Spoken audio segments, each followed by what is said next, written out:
Yo, yo, yo, what's good? It's your boy, the urban legend, K to the Bird, KGUSA representative all day in the building.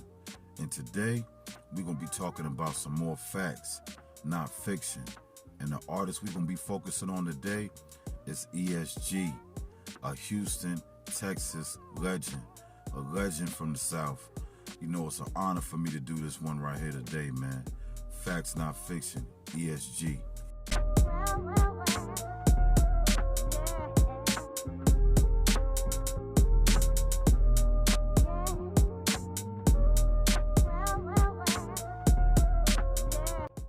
Alright, E.S.G. E.S.G is a certified Texas legend. Straight up, a certified Texas legend. He got on in the game and building his bones and building his career in the city of Houston. But E.S.G was originally born in L.A. Originally, not L.A., Los Angeles. He was born in L.A., Louisiana, you know what I mean, from the bayou, you know what I mean. He grew up in that culture of being Creole. A lot of people don't know that about E.S.G, but E.S.G is 100% Creole, a real one, you know what I mean. And if you don't really understand what being Creole is, I'm gonna give y'all a good comparison, a good analogy. Creole is similar to being Geechee. It's similar to when people say he's Geechee or whatever, being from the Geechee land. Creole is similar to that, you know what I mean. People that are Creole got their own culture, they got their own, you know, way of talking, their own dialect, and they got their own independence, you know, usually working off their own land or working off their own food that they preparing, their own recipes, and building themselves up independently. So when E.S.G went to college, he moved to Houston, you know what I mean. When he was fresh out of high school, he went to U.F.H for a little while, you know what I mean. I don't think he made it through there with a diploma or whatever, but I think he went up there on a basketball scholarship or something like that, you know what I mean, for balling. Either basketball or football, don't quote me on that. But anyway, he went to U.F.H, and he was at the University of Houston. That's when he started making his music and hanging out with legends like DJ Screw. See, E.S.G is an original member of the S.U.C clique. And if you don't know what the S.U.C clique is, that's the screwed up clique that DJ Screw made, you know, legendary clique. These guys was going ghetto gold and ghetto platinum way before the independent game really got known and recognized around the world. They were known for selling hundreds of thousands, even sometimes millions of records independently, pushing them out themselves in their market. And the reason being, you know, Texas is a real big state. It's a huge state. And if you can capitalize on that huge state and that huge market and make a name for yourself, it can bring dollars and generate wealth for everybody that's participating in that situation. So E.S.G, he was hanging out with legends, you know what I mean? He was very close with DJ Screw.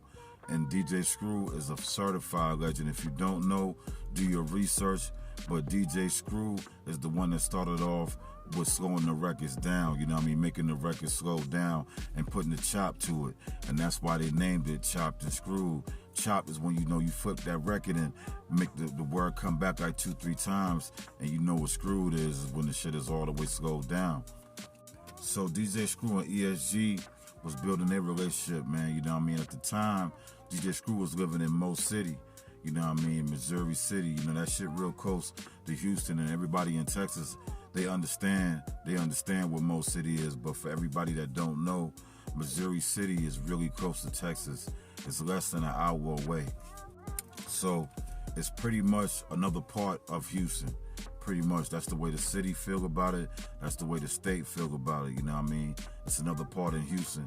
Because in Houston, man, the south side is that far apart from the north side, about the same distance. So if you're going to say the north side is Houston, you definitely got to include Mo City as being a part of Houston too. So anyway, man, they was building their relationship and networking and making mixtapes. You know, it was E.S.G, it was Fat Pat, and it was Mo. You know what I mean? Big Mo, you know what I mean? The Bar Baby. And if you ain't know about Fat Pat, Big Mo, the Bar Baby, you need to look those things up and get on that music. And also, I forgot Lil Kiki was definitely a big member in the SUC clique when it was first starting out, building their shit around the whole world. So E.S.G, he was doing his thing, grinding independent, and Screwing, he was building a relationship, so he was building a buzz in the streets off the mixtapes, because those mixtapes were getting around majorly. So he finessed that into getting him a label deal. You know what I mean? He got a label deal, and the first album he dropped was called Sailing Through the South. Sailing Through the South, man, a classic album. It had a real dope cover, man. The cover was like them boys in the old school, and it looked like they sailing through the South, like in the old school, going over the water or whatever, you know what I mean, over the map. And I thought that shit was real ill. And everybody that heard that album or are familiar with the album knows that that album is a Texas classic. I don't know for sure if it went platinum, but it definitely went ghetto gold, and that's for sure. And in Texas alone, in that market, after that album, E.S.G became a legend, man. Straight up and down, just like that. After that album that he dropped, Sailing Through the South, he became a legend. So he kept his independent game going, building his buzz, doing his thing, selling his records. And then in the early 2000s, Texas had a very big moment when Pimp C came back home. Rest in peace to the Pimp. When Pimp C got free, Houston and all the surrounding cities in Texas all came together on one movement. And that's when you got the artists like Mike Jones came out, Slim Thug came out, Paul Wall came out, Chamillionaire came out, you know what I mean? Devin the Dude came out, which he was already out, but it kind of brought this new energy and rejuvenation to the Houston and Texas market at the time. So every artist that was out in Houston that was doing their thing already benefited off that buzz. Even legendary artists like Scarface, you know, they all benefited off that moment when Pimp C came home and Pimp C said, fuck all the beefing. We ain't gonna let these record companies separate us. We gonna come together. We gonna dot our I's and cross our T's and get on our game. And we gonna bring this shit together and, you know what I mean, break bread together and build that independence, you know what I mean? And at that time, you know, Jay Prince has always been a big person that stood on independence. And if you don't know who Jay Prince is, you know, he's a legendary CEO. You need to look it up. Big Jay Prince, not Jay Prince Jr. So them boys was getting it in, building that market. And at that time, man, it was Houston was having that moment, and E.S.G benefited off it because he started doing collaboration albums with the homie Slim Thug. Yeah, you know what I mean? He capitalized on that moment because Slim Thug was having a moment in that era when Houston and Texas was having that big push in the industry. So he linked up with Slim Thug and they did a couple of albums together, man. And you should definitely check those albums out because those albums were classics, you know what I mean? I would say they're albums because they came out in the streets like mixtapes, but a lot of those projects had original beats, original whatevers, and, you know what I mean, the music was banging.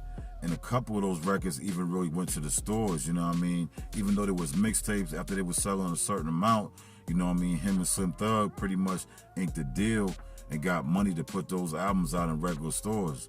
You know, they didn't come out in their original form, but the music came out on retail. So after him and Slim Thug had they run on pushing the south side and the north side, because E.S.G been repping the south side of Houston. That's where he been chilling at. That's where he been damn earning his stripes at in the streets. And Slim Thug is from the north side of Houston. So when they came together and did that album, those projects together, that was real big for the state. So after E.S.G stopped rocking with Slim Thug, they didn't fall out of nothing. They didn't have no beef. You know, people just go into different business ventures, you know, the older they get. E.S.G started doing comedy, man. E.S.G started doing comedy, started doing stand-up comedy. I know y'all see T.I. doing that right now, and probably more rappers in the future gonna try that lane. But E.S.G is the first rapper that I ever knew that really did stand-up comedy and took it serious. And the nigga was getting booked more for comedy than he was getting booked to rap. And that's major, man. I mean, he had something going. And that's dope. I salute that entrepreneur spirit that he had when he was pushing. And everybody know the niggas in Texas and Houston, they gonna find a way to get some money. Them niggas rap hustle for days. They gonna find a hustle. And after he started doing the comedy stuff, man, you know, he just started focusing on doing the independent game, working with people, you know what I mean, being on a lot of podcasts, being on shows, you know what I mean, like cooking shows and things like that, of that nature. He been on a whole slew of them all over YouTube, just grinding, networking his brand. He also was releasing a lot of new music, you know what I mean, working with a lot of new independent up-and-coming artists. So when he was in that lane doing his thing independently, always staying in the studio, I happened to stumble across him one day, you know what I mean? I was out there in Houston, in Texas, networking, doing my thing, and I was in the studio working with Little Flip on a record, you know what I mean? We was working on the Drippin' Sauce record. We was doing the visuals and doing the recording, and we was knocking it out. And that same night, E.S.G came through that same studio, and he was working on something else. So I saw him in the room, and I was like, yo, what's good, man? You a legend, bro. I want to get some music in with you. And he was like, let me see what you rocking with. He was hearing the shit I was doing with Flip, and he said, yo, that shit you did with Flip, it's hard. So I was like, yo, I got another record, man. I was about to put Flip on it, but I think it'd be even dope to get you on it. And that record was called Finessing. You know what I mean? I was in a bag on that record, you know what I mean? And it was produced by Just Bronson, you know what I mean? And I had that record in the stash for a minute in my mind. I didn't never really drop it already, but I already had it in my mind because I don't write. If I just remember the tone and the flow and the cadence, and it's already done, it's already written pretty much.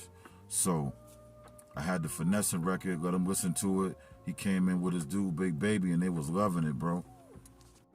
So yeah, man, he brought his crew in the studio, man. It was the big homie, Big Baby, you know what I mean? I ain't gonna say his real name, but y'all know him. And then another person he had on his team as an artist. They was really fucking with the record, man. As soon as I played it, they was vibing with it. You know what I mean? They was singing the chorus already, and I was like, man, you should drop something on this shit. And if y'all don't know, man, E.S.G is legendary for freestyling. When he used to be on those SUC mixtapes, those screwed up mixtapes back in the day, he would do a lot of freestyling, you know what I mean? A lot of raw shit off the mic. No damn taking time to prepare the rhyme or no writing pen to paper. He would just come off the head with the spirit of what he feeling at that time. And I told him, man, yo, you liking the record, man? Let's go do this shit right now. Like, just go on that shit, go in the booth and just freestyle. Just give me some real shit. He did like 2 or 3 takes, maybe 4. And on the 4th one, the shit was perfect and it laid right. And we went with it, man. The shit came out real good. So as soon as we got done doing the record, I was like, man, you know, the studio in the back, they got the green screen shit. You know, I can call my dudes up here to film it and we can do a video real quick. I gotta give a shout out to the big dogs that came through that day and helped with the video. My dudes, the Twin Network, the Twins out there in Houston, man. I hit them boys line and told them, yo, we need to go to the studio. Y'all need to bring the camera. They got the green screen room. We can knock this shit out. And y'all boys can handle all the background Google effect shit after we already done.